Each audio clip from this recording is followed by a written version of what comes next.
Hello viewers, আসসালামু আলাইকুম। আশা করি সবাই ভালো আছেন।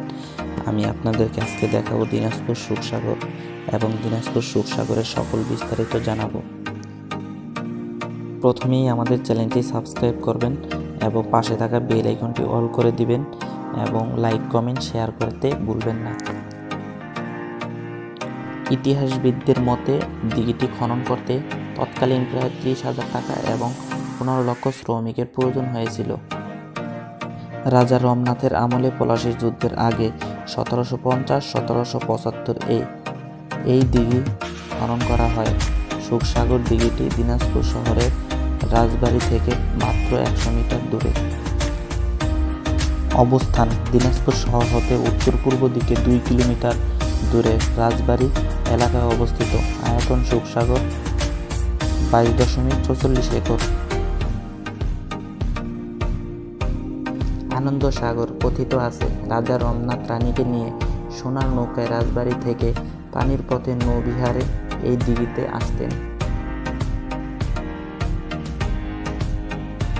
আনন্দ সাগরের সাথে সুখসাগরের সংযোগ ছিল একটা নালার মধ্যে। সরজমিনে দেখা যায় নালা আগের মতোই আছে। প্রকল্পটি বাস্তবায়নের ফলে দিনাজপুর সদর উপজেলা সহ অন্যান্য উপজেলা জনসাধারণের ভ্রমণের জন্য পিকনিক ও টুরিস্ট স্থান সৃষ্টি হয়েছে। এছাড়া সুখসাগর ইকো পার্কটি পরিবেশ উন্নয়নের গুরুত্বপূর্ণ ভূমিকা পালন করছে। উত্তরবঙ্গের অন্যতম জেলা দিনাজপুর শিক্ষায় অনেকটা এগিয়ে। বাংলাদেশের পর্যটকদের বিশেষ কিছু আকর্ষণ আছে এই জেলায়।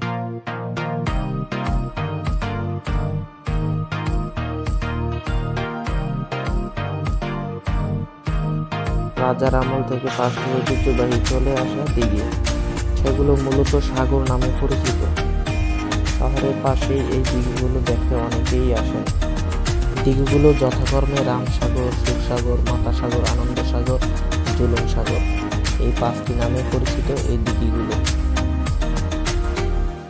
বিকাল হতে না হতেই ছেলে মেয়ে সকল মানুষ এখানে ঘুরতে আসে। বাচ্চাদের হাঁটা চলা খেলাধুলার জন্য মনোরম পরিবেশ আছে এখানে।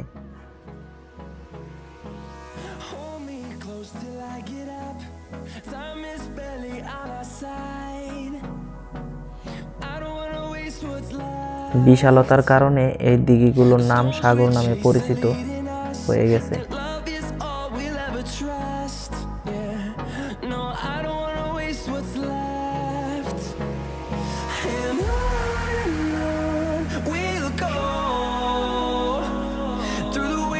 Through the highways till my shadow turns to sun rays, and on we'll go through the wastelands, through the highways, and on যারা আমার এই ভিডিওটি দেখছেন তাদেরকে অসংখ্য ধন্যবাদ। যারা এখনো আমার ভিডিওটি লাইক কমেন্ট শেয়ার করেননি তারা লাইক কমেন্ট শেয়ার করতে ভুলবেন না।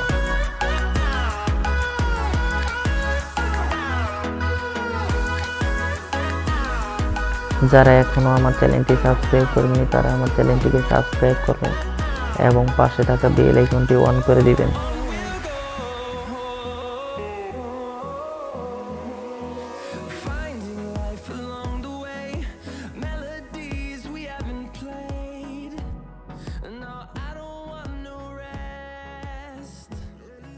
সবাই সুস্থ থাকবেন, ভালো থাকবেন। আল্লাহ হাফেজ।